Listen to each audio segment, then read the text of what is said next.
God is generous, and He prepares tables, and He fills cups, and He delights in beauty and celebration. And God is never hurried or frantic and never afraid that there will not be enough. Welcome to Your Most Beautiful Life, where we go beyond baskets and bins to organize a life that nourishes the best of who you are. Whether you're a new mom finding your rhythm or an empty nester building a legacy, this podcast will inspire and equip you to create a life filled with beauty, peace, and intention. Let's build your most beautiful life together. There's a moment every December when the season quietly tightens.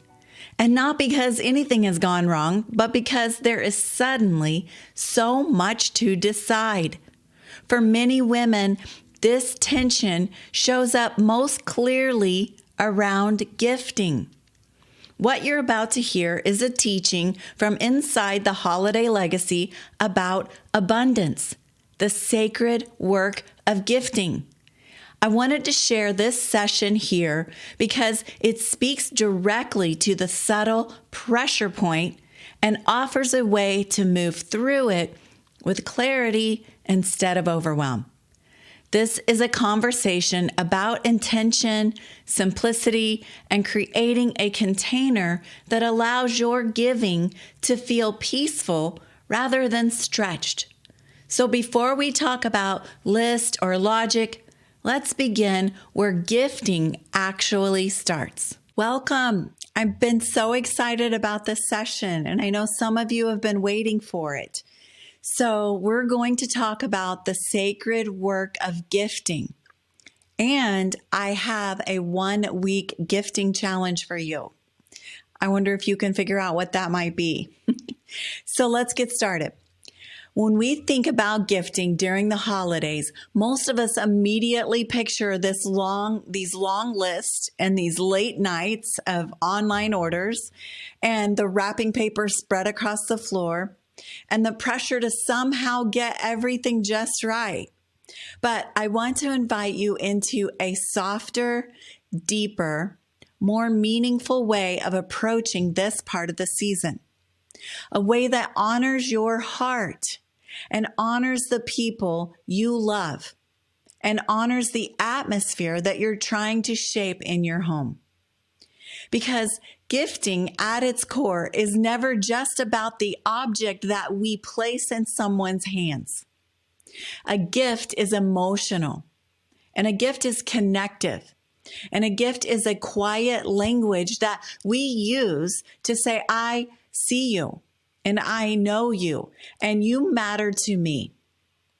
And there's this emotional side, the intention that you hold and the thoughtfulness that you carry and the way you want that moment to feel. And then there's this functional side. You know, the simple mechanics of choosing and purchasing and organizing and prepping the gifts that you want to give. So inside this community, we allow these two sides to work together so that gifting becomes something that steadies you rather than something that overwhelms you, and something that reflects the woman that you are rather than the pressure that you've carried in the years past. So as you move into gifting this year, I want you to recognize that everything you've been learning, your deepening sense of who you are, and your ability to receive support, and your capacity to stay grounded when life is full, and your desire to create beauty and meaning, and your longing to connect more intentionally with your people. All of that quietly shapes the way you will give. It becomes the backdrop and the undercurrent and the atmosphere behind your gifting. So without ever needing to be named or explained, it simply shows up in the way you think and the way you choose and the way you prepare and the way you love. So before we talk about anything practical, I want to begin with the heart behind your gifts this year. And I want you to take a breath, place your hand on your heart, and gently ask yourself, what do I want my gifting to feel like this year? What do I want it to come from inside of me? Because how you give truly does matter more than what you give. So as we talk about the meaning behind our gifts, I want to bring in a small and quiet thread of abundance. Not abundance as extravagance or excess, and not abundance that asks you to stretch or strive, but abundance as the nature of God Himself. God is generous, and He prepares tables, and He fills cups, and He delights in beauty and celebration.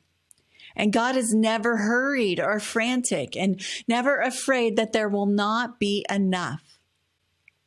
So when we speak of abundance here, we're speaking of His abundance, the steady reality that you are not giving from a place of lack, but from a place of overflow of all the things we just discussed.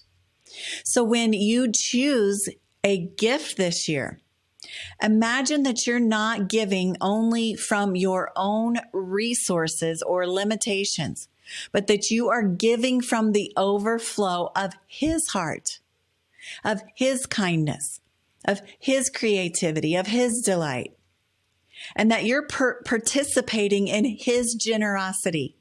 And in that simple, quiet shift, gifting becomes lighter and more joyful and more meaningful. Anything that you can do and give is already coming from overflow. It's already coming from abundance. So now that this point in the season, let me say this, now that we're at this point in the season, this is where most women lose the peace that they intended to carry. Their desires are beautiful and their hearts are pure, but without a simple container to hold all of that intention, everything begins to leak out through last-minute decisions, emotional overwhelm, and mental clutter. So inside the holiday legacy, we anchor your gifting with something that creates clarity, space, and calm. And so this is where I'm going to challenge you into a 1-week gift challenge. So beginning today, you will give yourself 1 week, 7 full days to purchase every single gift you plan to give this season. It's not going to be wrapped. It may not be delivered, but placed or perfectly placed under your tree. Just purchased, just decided, just done. And this is not meant to rush you, and it's meant to free you. Remember, structure is freedom.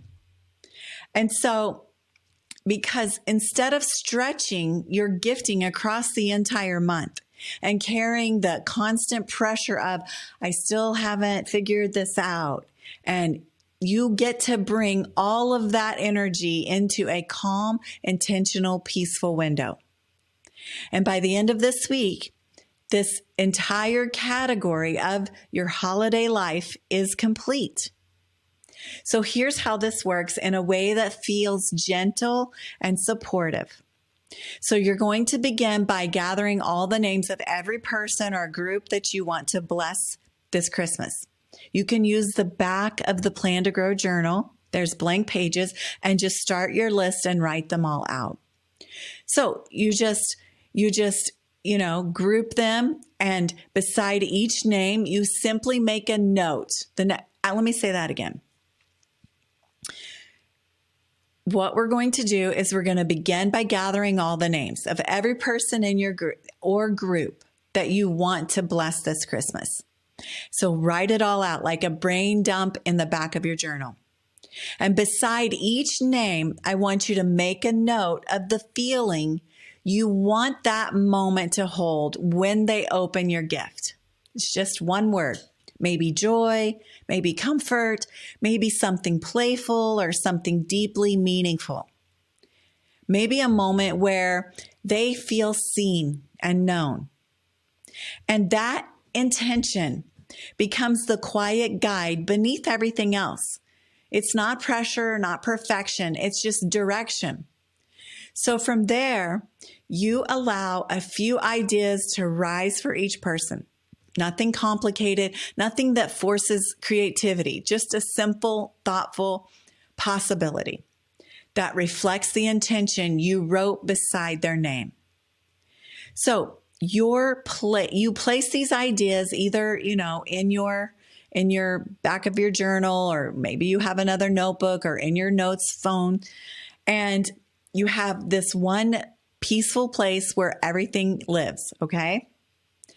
And before you begin purchasing, first of all, I want you to know, I don't even do that second part. I don't even write down what might work well with my intention.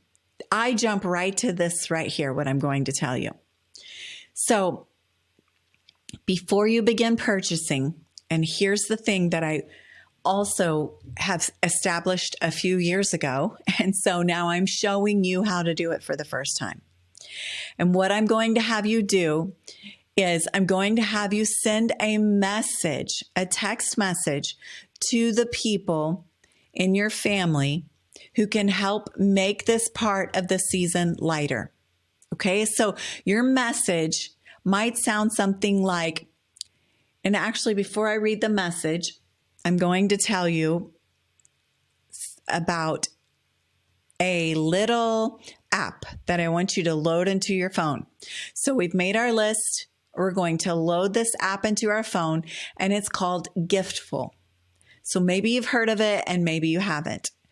But what it is it creates these separate accounts where you can also do this for yourself and your family members can do it. It's very quickly. They put their name in, they create an account, and they can send you their account. And you can look their account up.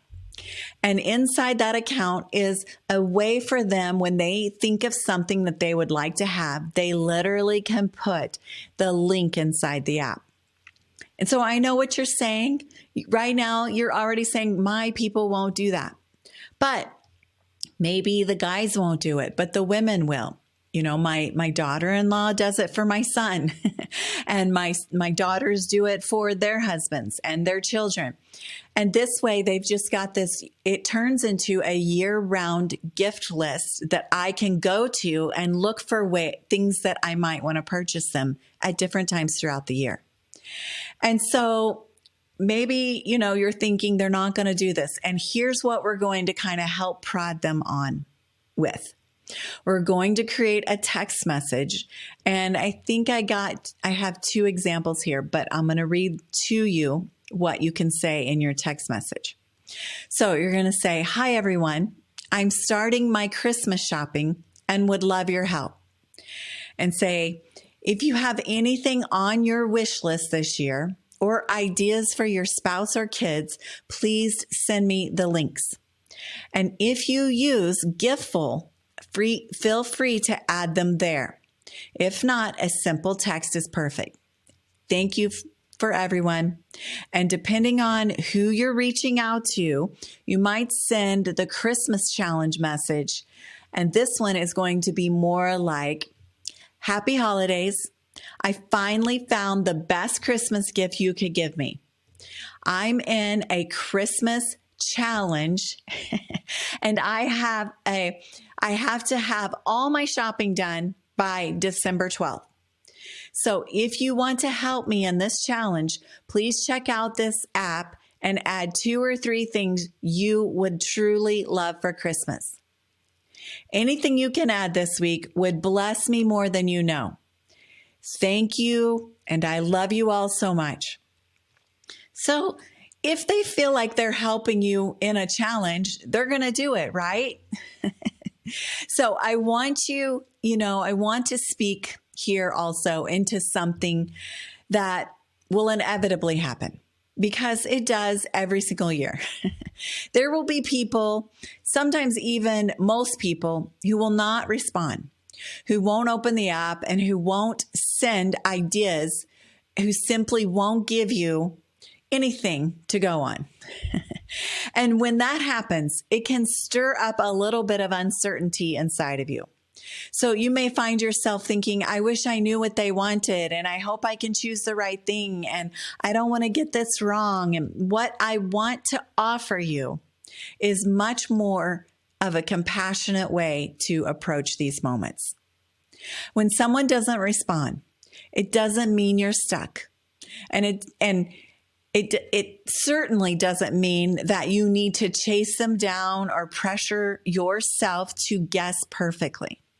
It simply means you get to return to the intention that you wrote beside their name. So the feeling that you want to create in your heart and what you're hoping will be generated in their heart. And you need to allow that intention to guide your choice. And you just make a choice. You get to say, this feels thoughtful. This feels aligned. This feels like love.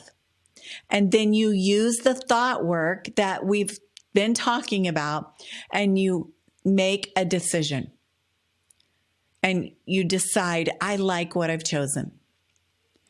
And you gently affirm yourself saying, I love the heart behind this. I'm proud of what I'm giving.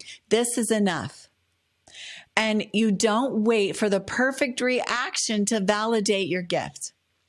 You've already decided it's the perfect gift. You bless that gift ahead of time. And there is so much peace in becoming that woman who can make a tender, loving decision, even without all the information, and learning to trust your heart and your reasons and like your reasons and trust your intention and trust that God fills in the gaps that you can't see. So as you move through the week, you'll notice your list becoming clearer and your mind becoming calmer and your gifting becoming simpler and more grounded. And by the end of the week, everything is purchased and everything is decided. And you're free to enter the rest of December with more presence and more joy and more wrapping and more room for the things that truly matter. So when the time comes to wrap, that quiet pocket of the season where paper and ribbon and tape come out and your mind begins to wander, this becomes another sacred moment because wrapping is never just functional. It's emotional. And it's the moment where your brain may try to revisit every doubt or question you've already settled.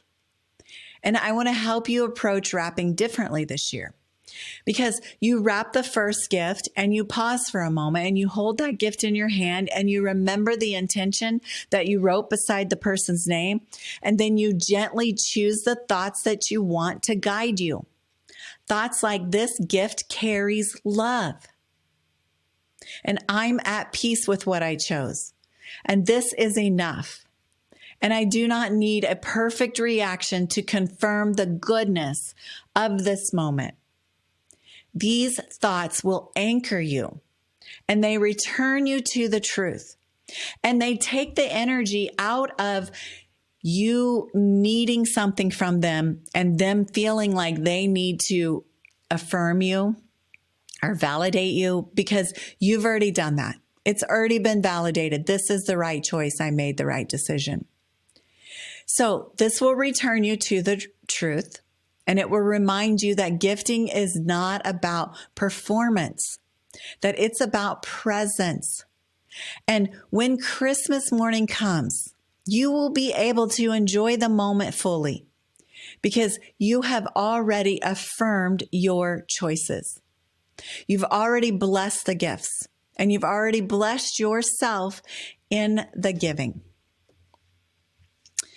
So you've already blessed yourself in the giving. And this is the sacred work of gifting. the emotional, the spiritual, and the practical woven together. It's the way you embody abundance and intention and creativity and connection in your home. And it is one of the many ways you create a holiday legacy, not just for this year, but for every year to come.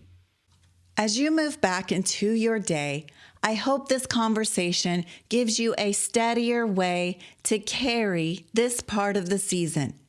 May your giving feel clear, intentional, and rooted in peace rather than pressure. And remember, how you give matters just as much as what you give. I'll see you next time.